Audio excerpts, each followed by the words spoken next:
Here we go, episode 5 of 9 of Danish Light Infantry. The previous 4 episodes have been absolutely brilliant.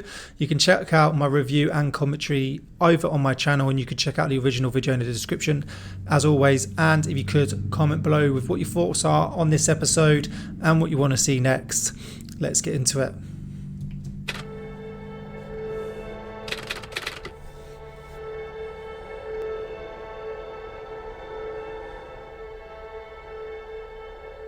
En tidlig morgen i Borges skydeterræn samles hele kompagniet for at se gruppens største våben, panserværnet, blive skudt af. Kun 4 soldater må stå ved panserværnet, når det bliver affyret. En af dem er panserværnsskytte Burø. Nu går vi ned til pladsen, hvor de skal affyres. Det at være panserværnsskytte indebærer, at du får et våben, som de andre i gruppen ikke har. Du får det her panserværn, som sådan faktisk det største våben i gruppen. Det er det, du bruger, når der er den største fjende. Så er det mig, der bliver kaldt frem, og så er det mig, der skal træde i kraft.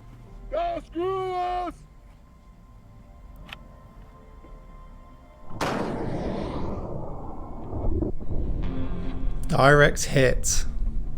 Når man lige får lov til at mærke ryggen i den, så får du også meget hurtigt respekt for det her våben, ikke? Det er ikke noget, du har lyst til at have i nærheden af dig. Hvad var det? Det var fucking griner. Det var fedt. Bare det, at du ved, at der er den her bare sådan mikroskopiske chance for, at noget som helst skulle gå galt. Og du ved, at konsekvenserne for, at hvis det går galt, er 100 gange større, end hvis nu der går et eller andet galt med din M10'er. Så kan man godt gå rundt og have det sådan lidt, det er måske lidt sketchy, ikke? Ja. Så når jeg sidder der sammen med mine kolleger, og han gør klar, han afsikrer våbnet, så kan jeg måske ende med at springe i luften, ikke? Der skydes! Der skydes. Så går den jo ikke af. Hold den 10 sekunder. Danmark er begyndt træningen af en helt ny type soldat. En dygtig skytte, der skal bære alt udstyr på ryggen, kunne overleve og kæmpe på egen hånd, og som skal marchere længere end nogen anden soldat i de danske kamptropper. Gennem et år har vi fulgt træningen af landets nye kampsoldater i Sønderjylland. Uden kamp! Ingen sejr! Uden kamp! Ingen sejr!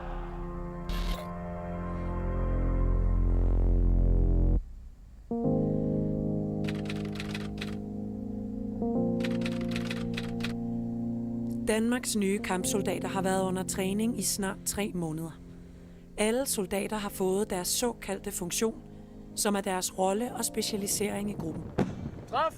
Med hver deres våben og forskellige udfordringer forude, er de nu spredt for alle vinde til forskellige skydeterrænger i Danmark. I funktionsuddannelsen får soldaterne et våben, som de aldrig har betjent før. Kravene til hver enkelt soldat stiger, og de våben, de skal skyde med, bliver mere komplicerede. So now how it's going to work is they're going to go away, they're going to learn their weapon systems inside and out, how to engage with them, so it becomes second nature, and then I'm guessing they're all going to come together as a squad, as a section, and they're going to put their skills together, okay, and they're going to be able to carry out some complex missions with all the SMEs getting involved, because they all understand their own different roles. En af dem, som har fået et nyt våben, er Møller. Nej, det er noget spist det her. Nu er jeg så blevet LMG, så nu skal vi i gang med at So LMG, like machine gunner. lære om det her gevær. Og der er en del, altså. Et LMG er et kraftigt, let maskingevær, som er alt andet end let for soldaten. Geværet kan affyre 600 skud i minuttet, og vejer næsten 3 gange så meget som soldaternes almindelige gevær. Når man lige ser det første gang, så det er bare nice og fedt. Stort gevær, men når vi så lige kommer i gang, så jeg ved ikke, siger man er lidt bange for det. Er det forkert? Nej, overhovedet ikke. Men du kunne bare have taget T-stykket og skruet den her direkte fast. Vi skal jo alle sammen blive rigtig gode til det her, så det er bare at tage hul på det. Geværet i sig selv er 9 kilo. Vi har altid en ekstra pipe med, som vejer ca. 2,1 kilo. Og så sigtemidlet her er også 600 gram. En bæltetaske her med 100 skud af cirka 2,2 kilo. Og så har vi også så har vi jo kun 100 skud med, så har vi også en ekstra skud med. Så det løber op i nogle kilo. So you're talking there, it adds up to nearly 20 kilos just in weapon system and ammunition alone. And bearing in mind these guys are light roll, so they're carrying water, 2 to 5 litres most probably, so that's 2 to 5 kilos added on. You've then got food, which can weigh a good few kilos even more. You might have a radio, you've got body armour, you've got helmet, you've got your medical first aid kit, you've got spare clothing, you might have certain sights that you need to carry.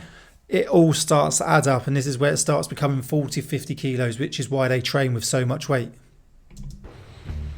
Med de mange ekstra kilo i armene skal LMG-skytterne lære at bevæge sig hurtigt og smidigt i felten. Og det stiller høje krav til deres fysik. Når funktionsuddannelsen starter, ikke, så de tingene skal gå lidt chip, og når man så lige har gård med på det oven i købet, ikke, så går det så lige dobbelt til chip. Kom så, fedte! Det tager jeres egen tid. Og i dag det er ligesom, hvor de første gang prøver at gå rundt med det, og ligesom føle vægten, og hvordan det er at arbejde med, og ikke bare sidde og skille der.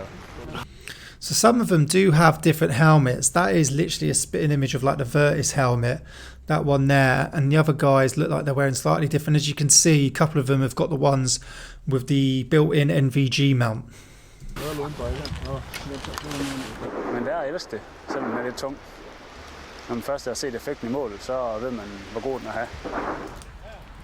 Men det der LMG der, altså, jeg havde sgu ikke lige helt troet på den selv, altså sådan, fordi der er nogle enkelte store gutter i delingen. Hvad fuck? Jeg er LMG i anden gruppe, gutter. I anden gruppe? Jeg er meget overrasket, men altså også glad. Altså, hvis jeg så til gengæld vidste, hvordan det ville være at gå med den satan der, så tror jeg ikke, jeg ville blive så glad. Men, It's a lot of work. Det er en workout der. Prøv nu at pakke det med frem af Møller. Træningen er ekstra hård for Møller, som er alene om øvelserne. De fleste af dem, de er to sammen. Jeg er alene, fordi det ikke går op, så jeg må bare løbe 2 ture. Der er sveder lidt lige nu. Looks like a decent weapon system now though. Nu ruller vi. Ja, så kører jeg knælene.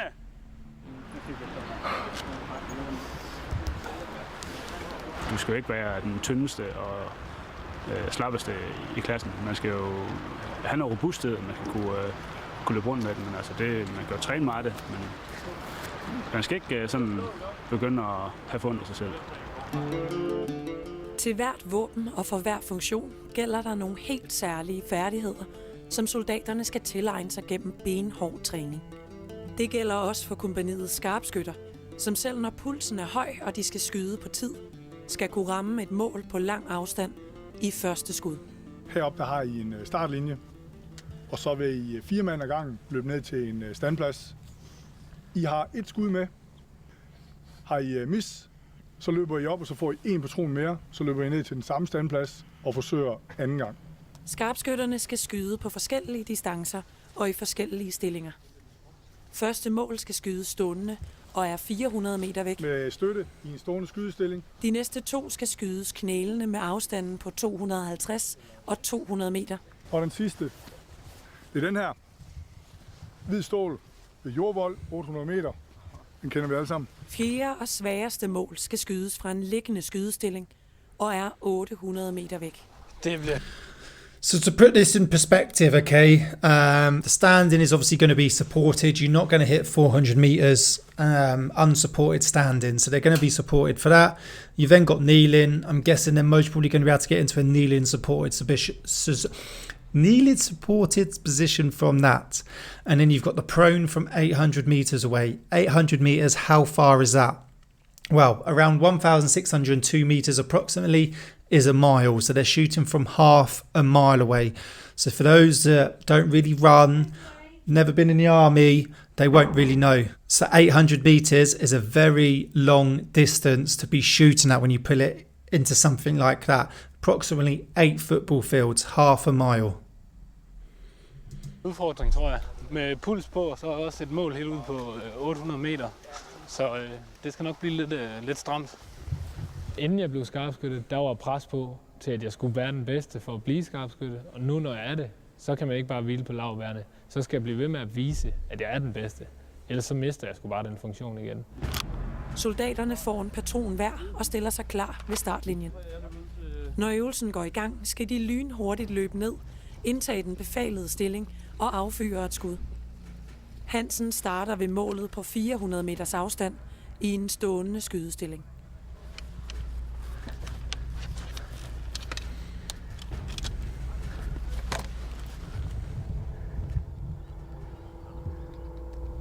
Det tager for lang tid. Pop. Hvad? Pop. Det er for lang tid. Ja. Lidt hurtigt, ikke? Det er hastig stillingsindtagelse. Hurtigt op. Det er fint lige at få ro på vejrtrækning. Ja. Men så skal du også skyde. Okay. Han rammer sit første mål, men får kritik for at skyde for langsomt. Nu er man ligesom blandt en masse sindssygt gode skytter.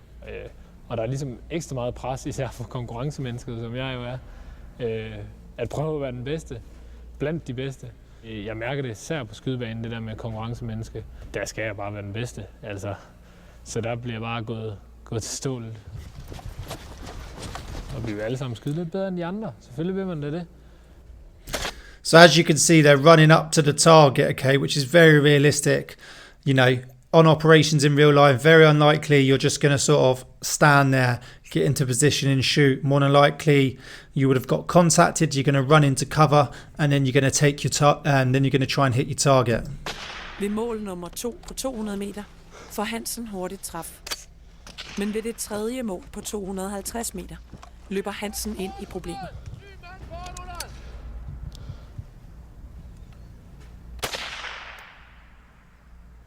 Hansen rammer ikke målet og må løbe tilbage efter en ny patron. Fuck.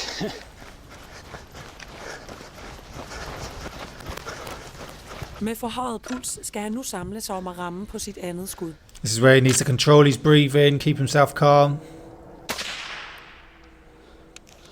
Satan. Men rammer ikke. So he's hitting, that's what I mean. So now he's going to start panicking. Eller næste. He's not thinking about his marksmanship principles. He's not thinking about his breathing. He's just getting annoyed. Og det er der, man skal passe på med ikke at VP over til, at det ligesom bliver påvirker skydningen, hvis man kan sige det sådan. Og på sit fjerde og sidste skud rammer han heller ikke. Jeg ved fandme ikke helt, hvad fanden der skete der faktisk. Jeg er rimelig sikker på, at jeg ikke har ramt den. Så hvis jeg ikke kunne ramme den her, så skal det nok blive svært på 800, men nu må vi se. Så jeg skal vise, at jeg kan herude. Så der er altid pres på. Jeg tror både, det er det, man skal løbe, og så der står en instruktør og kigger bare kun på en selv, i stedet for at vi alle sammen ligger sådan og skyder, og det er træning. Selvom det ikke er en test, det her, det er jo bare træning, så føles det lidt mere sådan, altså, man føler, der er lidt mere pres på. Det gør jeg i hvert fald. Så det kan jeg mærke, det presser mig lidt. Man skal lige falde helt ned. Skarpskytterne fortsætter deres krævende træning for at lære at ramme i første skud. Imens er Sørensen tilbage på Haderslev kaserne. Han er blevet tildelt funktionen som gruppens næstkommanderende, også kaldet Bravo. Sørensen han blev Bravo, og det er fordi, at vi kan se, at han gør det godt som soldat, men han virker også til at være vældig af de andre og respektere af de andre, og det er vigtigt, når det er sådan, at man er næstkommanderende i gruppen. This is what I said in the previous video, okay, the previous episode. To become second in command, more than likely, they're going to be a good soldier, physically fit, but they're also going to be respected by their peers. If they've already got a good relationship with them and they're already well respected, they can easily step into that command position, even though they've all started at the same level.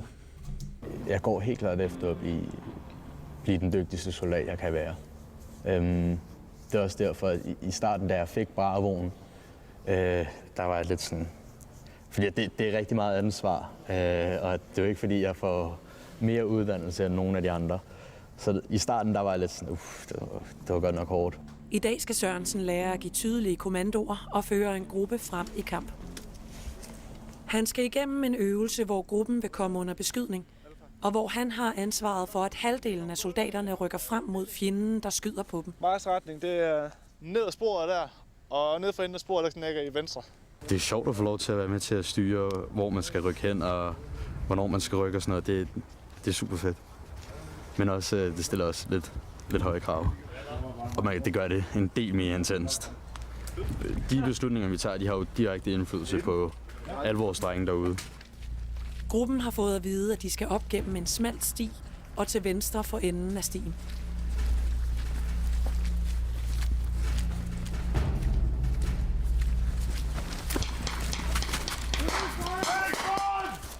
Midt på stien bliver de beskudt og må springe væk fra skudlinjen. De befinder sig i noget, der kaldes en why he was just taking a knee there. hvor det er meget svært at rykke frem. Vi har vores mål for enden af en ildkorridor. Altså et område, hvor vi kun reelt kan få 2 personer ud og ligge på stien og sikre der nedad, mens hele holdet faktisk bare ligger og roder rundt inde i skoven og kan overhovedet ikke se fjenden. Han egen kan høre skud op foran, hvad foregår der? Skidt. Hvis et hold ikke kan bevæge sig, så kan en deling ikke bevæge sig, og så kan hele kompagniet gå i stå. Start de fucking enkeltmandsspring. Okay, vi springer bare. He's just sort of froze up here. He doesn't know what's going on. Sørensen er nødt til at befale, at soldaterne rykker frem, selvom de ikke kan se, hvor fjenden er. So straight away as well, when you get contacted, like I said, everyone in the section, the squad needs to repeat it. So contact and then give a direction of roughly where it was. Contact front, all get down into cover. I don't know why some of them took a knee there. You're in a corridor, you know, they were in open cover. They should have got down in the prone. Yeah, they should have got down in the prone. And then basically some of them moved into the woods to get cover, and then what he wants to do is start bounding forward. Whether someone had not seen, let them know, shout not seen, okay, and then try and give a fire control order. Someone must be able to sort of see roughly where it is. Talk the rest of the squad, the section, onto the enemy.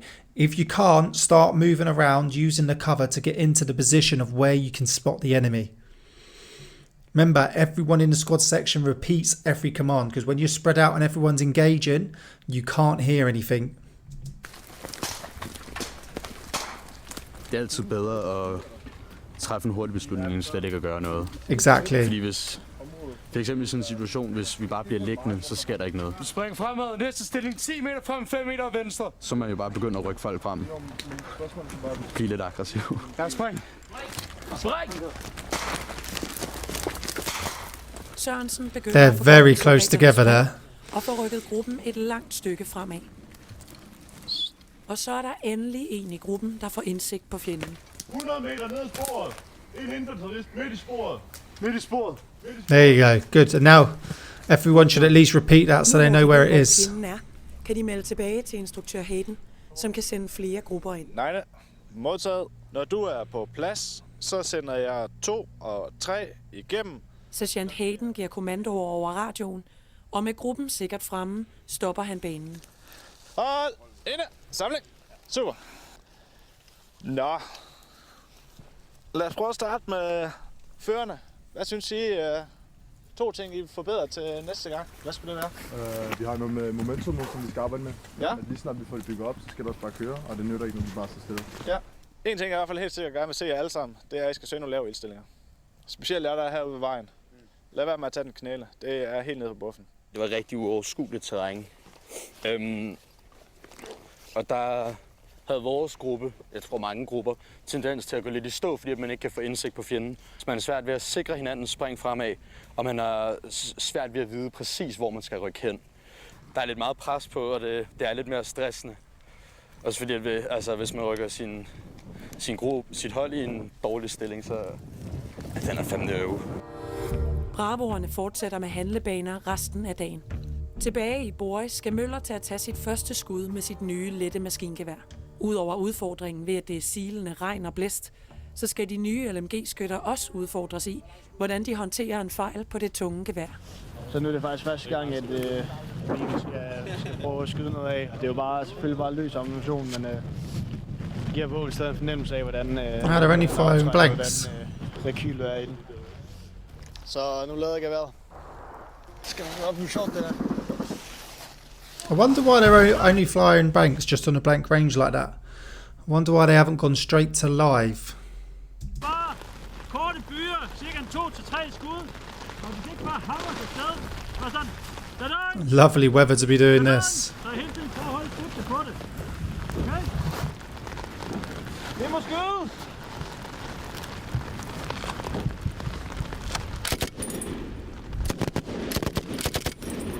Så den giver et ordentligt kick, det gør. Så snart Møller har taget sit første skud, tester instruktøren ham i en fejl, som han skal lære at håndtere. Runaway gun. Du skal hurtigt til Møller. En alvorlig fejl, der kan forekomme på LMG'et, er, at det I kan can get why they're doing blanks now. If they're testing their malfunctions, it's quite a good idea actually. Just get some blank rounds. It's a bit safer, and you can test sort of runaway guns like that, little malfunctions that you may get. What you can see there. So to catch on. Skyde ammunition af. Hvis det sker, så skal soldaterne break brække the ammunitionsbæltet link. over med venstre hånd, så geværet løber tør for ammunition. Så skydelederen han kom lige hen, og så holdt han aftrækkeren inde for at simulere en fejl, som er sådan forholdsvis typisk. Just break the link. Møller bliver testet i fejlen en gang til.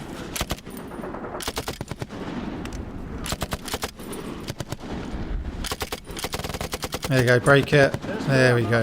Og denne gang brækker han bæltet over hurtigere. Det skal sjovt der. Jeg gør det nas i fingrene. Jeg tror måske det er fordi, at de er våde. Så aftrækker den er lidt mere voldsom. Alle soldater skal lære at håndtere ikke kun, hvordan de bruger deres nye våben rigtigt, men også, hvad de skal gøre, hvis noget går galt. Særligt for nogle våben er det vigtigt at være trænet i deres fejl, for jo større våben, jo større konsekvenser. Hold 10 sekunder. Panserværnsskytterne er i en presset situation. De har forsøgt at affyre panserværnet, men våbnet er ikke gået af. Du skal holde den stille, fordi at det kan godt være, at den er forsinket. Så hellere, at du holder den ud, og den så lige kommer, end når du bare tænker, nå, det var en fuser, tager den om bag på ryggen, eller ligger den et eller andet sted ind og peger den i en farlig retning. Sådan holder den der. Det er sådan lidt nøjeren, man sidder der og tænker, det var måske ikke lige det, jeg havde forventet, der skulle ske. I hvert fald ikke håbet på, at det skulle ske, hva'? Hvis et våben ikke går af, som det skal, er det vigtigt, at soldaterne kan bevare roen. Genladet. Og vi er transportsikringen ude. Skydelederen opdager en sikring, der ikke er trukket ud, og trækker den, så der kan skydes. Ja, det er i hvert fald nu. Oh, just missed. Den rører Just af. missed. Den giver det her ekstreme ryg i hele kroppen. Oh, look at that. tror ikke, So that's why it's obviously once again to carry out all tasks correctly. They had obviously missed off a safety thing there, so that's why it didn't engage. Sometimes it could be a delay in the round, so that's why they hold it there 10 seconds, because then it may go off. In this case, they didn't release the safety correctly. der var nogen, der fik træf i målet, men lige omkring målet begge to. Men super godt arbejdet. Men man får også en eller anden fornemmelse og følelse af, at når det lige pludselig brænder på, så er det mig, der får lov til at affyre den her, og det er mig, der får lov til at tage det her mål, og det er også bare et kæmpe ansvar, der hviler på ens skuldre, ikke? Også skarpskytten Hansen kæmper med de høje krav, der er til hans skydeevner. Han er stadig optaget af, at han ikke fik ramt på sit tredje mål. Jeg vil slet ikke bide i den derude. Jeg så du lidt meget frem. Skød du efter manden? Eller den lille hvide plade? Den lille hvide? Ja, det gør jeg også første gang, indtil jeg fandt ud af, da jeg zoomede ind, at det er standpladsskiltet ude til næste standplads. Så det er ikke en skydeskive. Vi er skudt efter standpladsskilt. Nå. So he's shooting at the wrong target. Jeg kunne se teksten, der stod på. Nå. Ja, så er det klart, at det ikke skal klinge. Ja, så tænker jeg, rammer den der. Det er sgu en kæmpe fejl, når man skyder efter det forkert. Det må jo helst heller ikke ske. Men ja, jeg har sgu bare misforstået. Hansen har sigtet efter den forkerte skive, og har derfor ikke fået ramt på sit tredje mål.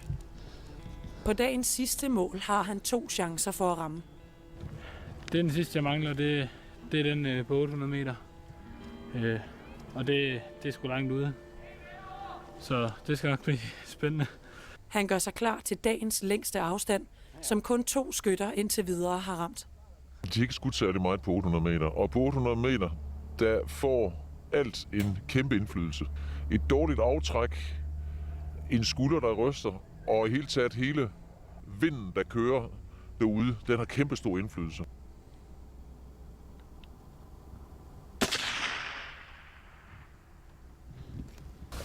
Miss. Ja. Jamen, han ramte simpelthen ikke skiven. Så Hansen løber tilbage efter en patron og får et sidste forsøg på 800 meter. So remember, he's remembering control his breathing, stay calm. Get his positioning correctly.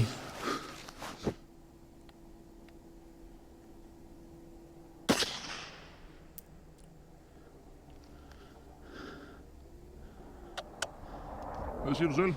Jamen, jeg kan ikke se opspring. Det kunne jeg heller ikke på den første. Det er problemet, men du ramte ikke. Nej. Du ramte ikke. Men er den gået over, ved du det? Nej, for jeg kan heller ikke se noget. Ja. So obviously he needs to work on it, but it's still new to him. Like, yeah, he's been picked as a sharpshooter. He did well on the standard issue rifle on the main weapon system, but this is new. It's still very early on, so he's just got to remain calm. But like the instructor said, a lot of factors come into it. Wind being the biggest one. His positioning, his movement, his breathing, trigger pull, they all come into it at whatever distance. But 800 meters, they're all massively increased. So it is a very hard shot to take. Ja, vi skyder i meget længere afstand nu. Jeg har aldrig skudt 800 meter før. Selvfølgelig er det træls, vi vil alle sammen gerne ramme, og også gerne ramme i første skud. Men det er med at holde the head in the game, eller hvad man skal sige, altså holde hovedet koldt, fordi der skal bare ingenting til, for man ikke rammer på mange af de her afstande. Så ja, det er med at have det mentale med. Ja, jeg kan sgu ramme på de her afstande. Det er bare med at holde hovedet koldt og gøre alle de rigtige ting, som jeg plejer at gøre. Også selvom man er presset. Og det skal vi jo kunne som soldat, for vi er sgu presset. Og det kan man ikke undgå at være i en krigssituation. Så. Funktionsuddannelserne er sat i gang. Og de næste 5 måneder venter der soldaterne en intens træning, for at de kan blive det bedst tænkelige kompagni. Det er endnu kun marts måned, og der venter dem et helt særligt forår. Decent. Yeah, there's a lot to take away from that, okay? This is, as they mentioned it earlier in the video, like, this is your bread and butter as any soldier, okay? Soldier first, trade second. Like, knowing how to handle a weapon system safely, knowing how to shoot and engage a target correctly, preferably first round hit, should be the aim of every soldier. Sadly, it's not. There's so many bad shots and there's so many people in the army that don't care because of their job role. But your soldier first, trade second. So range days are some of the most fun days you can do in the British Army. So 1, have fun, and 2, make the most of it, and 3, give it your best, practice it, train. Like, you need to be good at it, because no matter what happens, look at like the Afghanistan and Iraq war. It wasn't just infantry soldiers dying, it was across all trades. People were dying. So soldier first, trade second. Practice those marksmanship principles. Don't just know how to shoot, how to turn the safety catch off, trigger pull, correct positioning, malfunctions, stoppages, obstructions, empty magazine. When you start getting to LMG, things like runaway gun, understand how to correct these malfunctions as soon as possible, because if you're out, you get a malfunction, a stoppage, you're out of the fight. That's one less weapon system, one less person engaging that target, okay? That puts pressure and puts your other mates' lives at risk. So you need to correct these malfunctions as quick as possible, okay? So simple things like an obstruction, ill-fitted magazine, empty magazine should be able to be corrected within seconds. So yes, you need to know how to shoot. Yes, you need to know how to sort of carry out and hold a weapon system basic, but you need to understand the functions as well. Once again, so it becomes second nature, muscle memory. You should be able to do it without thinking. So really, if you're in the army, looking to join the army, weapon handling, shooting is a high priority no matter your rank. That's why in the mats in the British Army, it was always 1 or 2 or whatever it was, mat 1 or 2. It's all changed now because it was such a high priority, because it's important for everyone. Okay, hopefully you've enjoyed this episode. Thanks for watching.